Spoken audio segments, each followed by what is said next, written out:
Assalamualaikum warahmatullahi wabarakatuh. Izinkan kami daripada kelompok 2 ingin mengulik tentang penjelasan pengenalan mesoderm intermediate dan pembentukan sistem ekresi. Sebelumnya kami ucapkan juga terima kasih kepada Ibu Tutuyana MPD selaku dosen pengampu mata kuliah yang telah membimbing kami semua untuk dapat menyelesaikan tugas PPT ini dalam bentuk video. Semoga penjelasan yang akan kami sampaikan bisa bermanfaat bagi kita semua, terutama bagi kami sebagai pemberi materi. Semoga harapan kami daripada penjelasan yang telah kami sampaikan semoga mudah dipahami buat teman-teman semua. Amin ya rabbal alamin. Dan kami ucapkan juga terima kasih kepada Ibu Tutuyana MPD telah memberikan kesempatan kepada kami semua untuk dapat menyelesaikan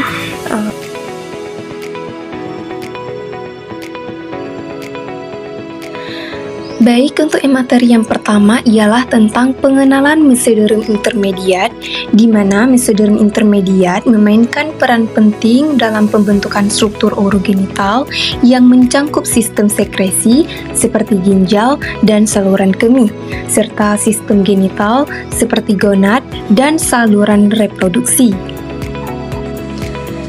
Baik, untuk materi yang kedua, pembentukan sistem ekresi. Sistem ekresi pada manusia yang terdiri dari ginjal, ureter, kandung kemih, dan uretra berkembang melalui beberapa tahap penting. Proses ini dimulai dengan pembentukan ginjal yang melalui 3 tahap perkembangan. Yang pertama tahap pronefros, yang kedua tahap mesonefros, dan yang ketiga tahap metanefros. Dijelaskan di sini, tahap pronefros adalah di mana ginjal primitif yang pertama kali terbentuk selama perkembangan embrio tetapi tidak berfungsi sebagai ginjal definitif pada manusia. Pronefros muncul pada minggu ke-4 perkembangan dan terdiri dari beberapa nefron rudimenter yang tidak berfungsi di daerah cervical embrio. Sedangkan pada tahap mesonefros, yaitu berkembang setelah pronefros dan berfungsi sebagai ginjal sementara pada embrio manusia selama trimester pertama masa kehamilan.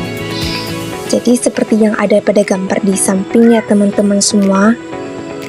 Jadi keduanya tuh pada tahap-tahap yang sangat berbeda, tapi keduanya tuh saling ketergantungan satu sama lain. Nah, kemudian tahap yang terakhir ialah tahap metanefros, di mana tahap ginjal definitif yang berkembang dari 2 komponen utama, yaitu tunas uretik dan mesenki metanefrik. Metanefros mulai berkembang pada minggu ke-5 dan mulai berfungsi sebagai ginjal permanen pada minggu ke-9 masa kehamilan. Baik, untuk yang selanjutnya ialah pembentukan sistem genital, di mana sistem genital manusia yang mencangkup gonad, testis pada pria, dan ovarium pada wanita, serta saluran genital seperti vas deferens, uretus, dan tuba fallopi, juga berkembang dari mesoderm intermediate. Diferensiasi sistem genital dipengaruhi oleh kromosom seks, yaitu XX pada wanita dan XY pada pria, serta faktor-faktor hormon. Baik, untuk selanjutnya kita akan masuk ke dalam materi tentang kelainan ginjal dan sistem ekresi.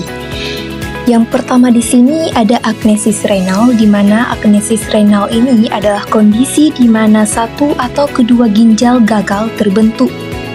Agnesis ginjal bilateral atau disebut dengan BRAS adalah kondisi fatal di mana janin tidak memiliki ginjal sama sekali. Ini seringkali disebabkan oleh kegagalan interaksi antara tunas uretik dan mesenki metanefrik. Nah, di sini ada gambarnya tentang renal agnesis atau bisa kita katakan agnesis renal ya teman-teman.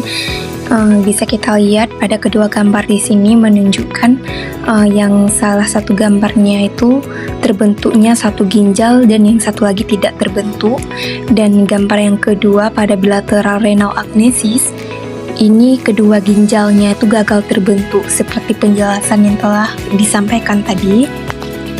Jadi ini adalah bentuk daripada renal agnesis. Yang kedua di sini ialah displasia renal, atau kondisi ini terjadi ketika ginjal terbentuk tetapi tidak berkembang secara normal, yang mana mengakibatkan ginjal yang kurang berkembang dengan jaringan parut dan fungsi yang terbatas. Baik, untuk yang ketiga ialah kistosis ginjal atau disebut dengan polycystic kidney disease, yaitu penyakit ini ditandai oleh pembentukan kista di dalam ginjal yang mana mengganggu fungsi ginjal. Ini dapat disebabkan oleh mutasi gen yang memengaruhi sinyal yang mengatur perkembangan nefron dan saluran pengumpul. Baik, di sini ada contoh gambarnya, yaitu gambar ginjal yang normal pada manusia serta ginjal yang sudah terkena penyakit kista yang kemudian berubah menjadi polikistik seperti penjelasan di belakang tadi. Baik, sekarang kita akan masuk ke dalam materi kelainan genital pada pria dan wanita. Di sini saya akan menjelaskan kelainan genital pada pria terlebih dahulu. Di sini ada satu contoh, yaitu disfusi ereksi, di mana kesulitan mempertahankan ereksi yang cukup untuk melakukan hubungan seksual. Baik, yang kedua kelainan genital pada pria, yaitu yang kedua kelainan bentuk penis seperti hispospadia atau uretranya itu tidak berada di ujung penis, atau kita sebut dengan penyakit Peyronie, atau kata lainnya ialah penis yang bengkok. Di sini ada contoh gambarnya teman-teman. Yang gambar di atas contoh gambar penis yang normal, yang B juga ada hispospadia, dan yang ketiga ada epispopadia. Di bawahnya juga ada contoh gambar, yang mana gambar yang menunjukkan kelainan bentuk penis atau yang disebut dengan penyakit Peyronie atau penyakit penis bengkok. Berikutnya yang ketiga ialah kanker penis atau pertumbuhan sel abnormal pada penis. Dan yang terakhir, penyakit menular seksual seperti gonorrhea, chlamydia, herpes genital, dan HIV atau penyakit AIDS.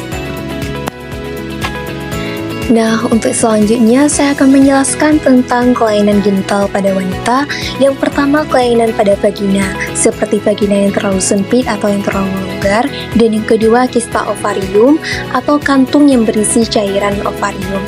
Di sini ada gambar ya teman-teman semua, gambar tentang contoh ovarium yang sehat atau ovarium yang sudah terkena kista, atau kita sebut dengan kista pada ovarium. Sini bisa kita perhatikan dengan jelas gambarnya.